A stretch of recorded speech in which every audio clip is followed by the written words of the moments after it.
Leo and Maya had been riding mountain bikes since they were 10. But the Grizzly Ridge Trail was next level. It was a steep, winding single track full of sharp drop-offs, loose dirt, and blind corners. For 16-year-old Leo, it was the ultimate test. For 15-year-old Maya, it was a test of nerves. "Keep up, Maya!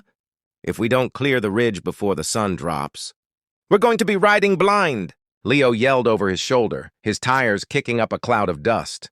He was riding on pure adrenaline, pushing his bike to the absolute limit. Maya trailed a few yards behind, her forearms burning from gripping the handlebars. "Leo, slow down a bit. The dirt is super loose today," she called out. But Leo didn't want to slow down. He wanted to beat his personal record, and honestly, he wanted to look cool doing it. He ignored the twitch in his front wheel and the way the back tire skidded, a little too far on the last turn. He felt invincible. They hit the fastest section of the trail, a long, downward straightaway that led directly into a sharp, masked right turn. Leo tucked his head and accelerated. He caught air off a small rock ramp, laughing as he landed. But as he slammed down, he realized he was carrying way too much speed into the blind corner. He gripped his brakes. Nothing happened.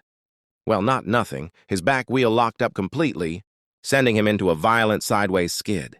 Through the dust, he saw the terrifying reality of the turn. A massive, decaying pine tree had fallen across the trail, blocking it completely. On the left side was a solid rock wall. On the right was a steep, unforgiving ravine. "Watch out!" Maya screamed from behind. Leo had a split second to make a choice. If he tried to jump the log at this speed, he'd crash headfirst into the branches. If he stayed in the skid, he'd slide right off the edge into the ravine. Panicking, Leo intentionally threw his weight down, laying the bike flat onto the dirt. He hit the ground hard, sliding hips first across the gravel. His bike slammed into the fallen tree with a loud crack, and Leo stopped just inches from the edge of the drop-off, his heart pounding in his throat.